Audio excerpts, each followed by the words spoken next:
Hi everyone, my name is Michael Wong. I'm an Australian lawyer and a registered migration agent. In this video, I'm going to talk about what has happened in this week of the Australian migration. The first one I would like to talk about is the PTE. Now, PTE is an English proficiency test. On the 1st of December, it actually issued a report to say how to adjust the concordance between the PTE result and IELTS result. The major effect will be they're going to raise the score requirement or equivalency for PTE for proficient English, IELTS 7. Okay, in the past for IELTS 7, it requires you to have PTE 65. Now, after the 1st of December, PTE believe that you have to have PTE score 66 to achieve the IELTS 7 level. So, and for the superior English IELTS 8, PTE believe that you have to get 84 instead of 79 to achieve IELTS 8 level.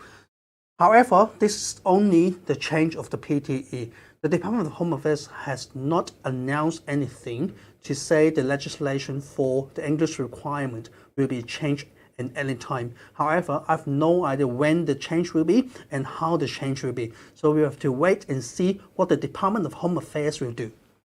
The second one will be the PSMOL, is a priority occupation list. To be invited for the 189 visa, 190 visa or 491 visa, the immigration or Department of Home Affairs actually required the applicant to have an occupation on the priority occupation list. And the Department of Home Affairs is going to include social workers into the priority occupation list. Therefore, we were able to see some invitation to social workers to apply for the 189, 190 and 491 visa in the foreseen in the future very soon. Then I'm going to talk about the change to support family visa applicants. Alan Touch, now the minister for the immigration, is going to put on a bill to the Parliament of the Australian Parliament to help those visa applicants who apply for a certain visa that has to be applied offshore, so not in Australia, and has to be granted offshore. However, some of the applicants, they are now in Australia because of the COVID, and they can't return to home country for the grant of the visa. In that case, immigration, if the bill has been passed, immigration of the Department of Home Affairs can actually grant them a visa when they are in Australia. So there's kind of consideration to those who can't return to their home country or depart Australia to get the visa granted. Then I'm going to talk about the Victoria 188C investment visa, significant investment visa nomination by the Victorian government. The Victorian government has reopened the nomination schemes on the 30th of November and going to use all the interim quota that is allocated before the 6th of October. However, because the quota for this year, the final quota has not been released by the federal government, the state government is going to use the interim quota, and when the interim quota is finished and the federal government has not released any quota, they will not continue the program until the quota has been released. I have to remind you again, this quota, the interim quota, the remaining interim quota, will be only opened to those who would like to apply for the significant investment visa in Victoria. The other business visa, Victorian government will not accept any application at this stage. And for the South Australia Skilled program, the Skilled nomination program, the South Australian government actually planned to announce the new state nomination scheme in late November or early December. However, because, as I said, the federal government has not released any quota for the financial year 2020 to 2021, therefore, the South Australian government has postponed the announcement. We have no idea when the announcement will be out, but we have to wait and see. Now we're going to talk about the COVID situation in Australia.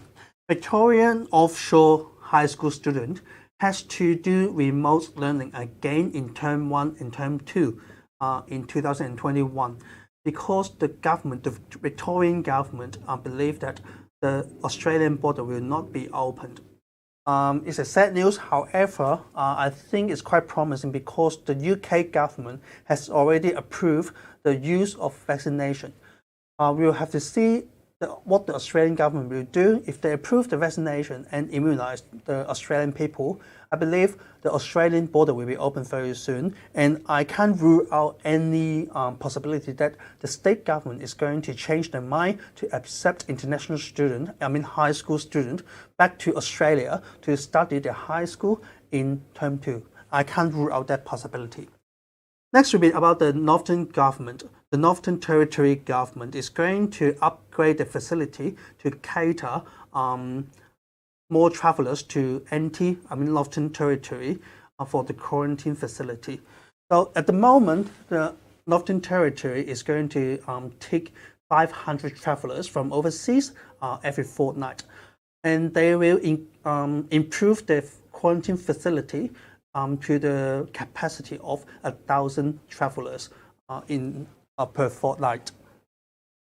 Lastly, we're going to say this is the 35th consecutive day that in Victoria we have no COVID case. So I would say Victoria has managed this the COVID-19 pandemic quite well, and because of this, most of the state has opened the border between the state and the Victoria. The border between Victoria and Tasmania, South Australia, Queensland, New South Wales, and the Capital Territory have been opened. And for Western Australia, the border will be opened on 8th of December, so it's next week. And on the 7th of December, this will be the Melbourne Airport, the Melbourne International Airport, will accept the first flight in the last few weeks. The first flight in the last few weeks is an international flight to the Melbourne Airport. So the border is going to be opened. The quarantine system is in place already. So we hope the COVID-19 pandemic will be gone and we will see lots of people in Australia. That's all for today, and if you like this video, please give us a thumb up. Remember to subscribe our channel and hit the bell so that we can remind you if we have new videos. Thanks a lot. See you next time.